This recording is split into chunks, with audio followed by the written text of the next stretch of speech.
हर हर महादेव। श्री शिवाय नमस्तुभ्यम। ओम गण गणपते नमः। शिव जी के उपाय चैनल में आप सबका बहुत बहुत स्वागत है। आइए आज के वीडियो में हम गणेश भगवान की व्रत कथा का श्रवण करेंगे।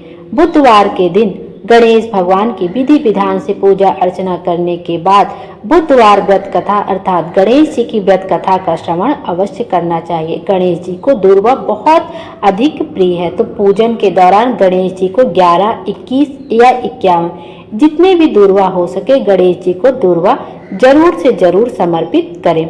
उसके बाद भगवान गणेश की कहानियों का श्रवण करें।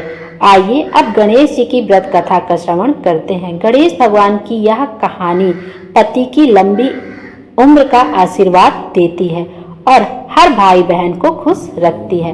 भगवान गणेश जी की पूजा हर पूजा से पहले की जाती है। महिलाएं खासकर अपने पति की लंबी आयु के लिए भगवान गणेश जी की पूजा जरूर करती हैं। ऐसी मान्यता है कि भगवान श्री गणेश की पूजा करने से पति की लंबी आयु होने के साथ साथ ससुराल में हमेशा खुशियां ही खुशियां रहती हैं, वहां पे कोई दुख दरिद्रता नहीं आती। आइए अब सुहाग को लंबी आयु देने वाली भगवान श्री गणेश जी की यह अद्भुत कहानी का श्रवण करते हैं। एक समय की बात है, एक भाई बहन रहते थे। बहन का नियम था कि वह अपने भाई का चेहरा देखकर ही खाना खाती थी। हर रोज वह सुबह उठती थी और जल्दी जल्दी सारा काम करके अपने भाई का मुंह देखने के लिए उसके घर जाती थी। एक दिन रास्ते में एक पीपल के नीचे गणेश जी की मूर्ति रखी थी। उसने भगवान के सामने हाथ जोड़कर कहा कि मेरा जैसा अमर सुहाग और मेरे जैसा अमर पीहर सबको दीजिए। यह कहकर वह आगे बढ़ जाती थी। जंगल के झाड़ियों के कांटे उसके पैरों में चुभ जाया करते थे। एक दिन भाई के घर पहुंची और भाई का मुंह देखकर बैठ गई तो भाभी ने पूछा, पैरों में क्या हो गया है? यह सुनकर उसने भाभी को जवाब दिया कि रास्ते में जंगल की झाड़ियों के गिरे हुए कांटे पांव में चुभ गए हैं। जब वह वापस अपने घर जाएगी तब भाभी ने अपने पति से कहा कि रास्ते को साफ करवा दीजिए, आपकी बहन के पांव में बहुत सारे कांटे चुभ जाते हैं। भाई ने तब कुल्हाड़ी लेकर सारी झाड़ियों को काटकर रास्ता साफ कर दिया, जिससे गणेश जी का जो स्थान था वह भी वहां से हट गया। उसके भाई ने देखा नहीं कि वहां गणेश जी का भी स्थान है। इससे भगवान गणेश क्रोधित हो गए और उसके भाई के प्राण हर लिए। लोग अंतिम संस्कार के लिए जब भाई को ले जा रहे थे तो उसकी भाभी रोते हुए लोगों से थोड़ी देर रुकने के लिए बोली उसकी बहन आने वाली है, वह अपने भाई का मुंह देखे बिना नहीं रह सकती है, उसका यह नियम है। तब लोगों ने कहा, आज तो देख लेगी पर कल कैसे देखेगी?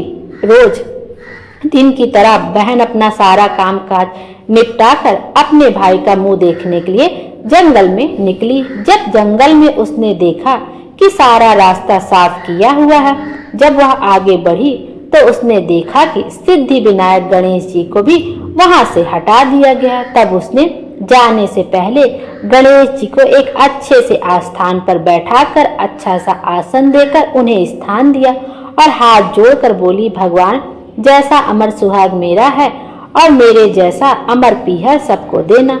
और फिर बोलकर आगे निकल गई। भगवान फिर सोचने लगे, अगर इसकी नहीं सुनी तो हमें कौन मानेगा, हमारी कौन पूजा करेगा? ये तो हमारे ऊपर इतना विश्वास करती है। तब सिद्धि विनायक ने उसे आवाज दी, बेटी इस खेजड़ी की 7 पत्तियां लेकर जा और उसे कच्चे दूध में घोलकर भाई के ऊपर छींटा मार देना, वह उठकर बैठ जाएगा। यह सुनकर जब बहन पीछे मुड़ी तो उसे वहां कोई आवाज सुनाई नहीं दी, ना वहां कोई उसे दिखाई दिया। फिर वह सोचने लगी कि चलो ठीक है, जहां से भी आवाज आई है मैं वैसा ही कर लेती हूँ जैसा मैंने सुना है। फिर वह 7 खेजड़ी की पत्तियां लेकर अपने घर भाई के घर पहुंची। उसने देखा वहां कई लोग बैठे हुए हैं, भाभी बैठी रो रही है और भाई की लाश रखी है। तब उसने उस पत्तियों को बताए हुए नियम के तहत भाई के ऊपर इस्तेमाल किया। तब भाई उठकर बैठ गया। भाई बोला, भाई बहन से बोला, मुझे बहुत ही गहरी नींद आ गई थी। तब बहन बोली, यह नींद किसी दुश्मन को भी ना आए, और उसने सारी बात अपने भाई को बता दी। तो इस प्रकार से गणेश जी ने उसके भाई को जीवन दान दिया। बोलो गणेश जी महाराज की जय। और सब खुशी खुशी रहने लगे। भगवान गणेश हम सब की मनोकामना पूर्ण करें और हमारे जीवन को खुशियों से भर दें। आइए अब गणेश जी की दूसरी व्रत कथा का भी श्रवण करते हैं। एक बुढ़िया माई थी। वह बहुत ही गरीब और दृष्टिहीन थी। उसके एक बेटा और बहू थे। वह बुढ़िया सदैव गणेश जी की पूजा किया करती थी।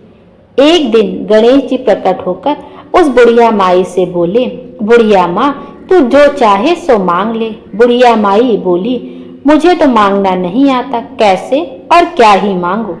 तब गणेश जी बोले, अपने बेटे बहू से पूछ कर मांग ले।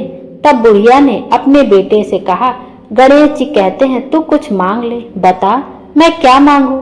पुत्र ने कहा, माँ तू धन मांग ले। बहू से पूछा तो बहू ने कहा, माँ नाती मांग ले। तब बुढ़िया ने सोचा कि ये तो अपने अपने मतलब की बात कह रहे हैं। अतः उस बुढ़िया ने पड़ोसिनों से पूछा तो उन्होंने कहा, बुढ़िया तू तो थोड़े दिन जिएगी, क्यों तू धन मांगे और क्यों नाती मांगे। तू तो अपनी आंखों की रोशनी मांग ले, जिससे तेरी जिंदगी आराम से कट जाए। इस पर बुढ़िया बोली, भगवान गणेश जी से यदि आप प्रसन्न हैं तो मुझे 9 करोड़ की माया दें, निरोगी काया दें, अमर सुहाग दें, आंखों की रोशनी दे, नाती दें, पोता दे और सब परिवार को सुख दें और अंत में मोक्ष दे। यह सुनकर तब गणेश जी बोलिए, बुढ़िया माँ तुमने तो हमें ठग लिया, फिर भी जो तूने मांगा है वचन के अनुसार सब तुझे मिलेगा। और यह कहकर गणेश जी अंतर्ध्यान हो गए। उधर बुढ़िया माँ ने जो कुछ मांगा वह सब कुछ उन्हें मिल गया। हे गणेश जी महाराज, जैसा तुमने उस बुढ़िया माँ को सब कुछ दिया वैसा ही सबको देना। बोलो गणेश जी महाराज की जय। गणेश महाराज हम सब की मनोकामना पूर्ण करें और हमारे जीवन को खुशियों से भर दें। Thank you.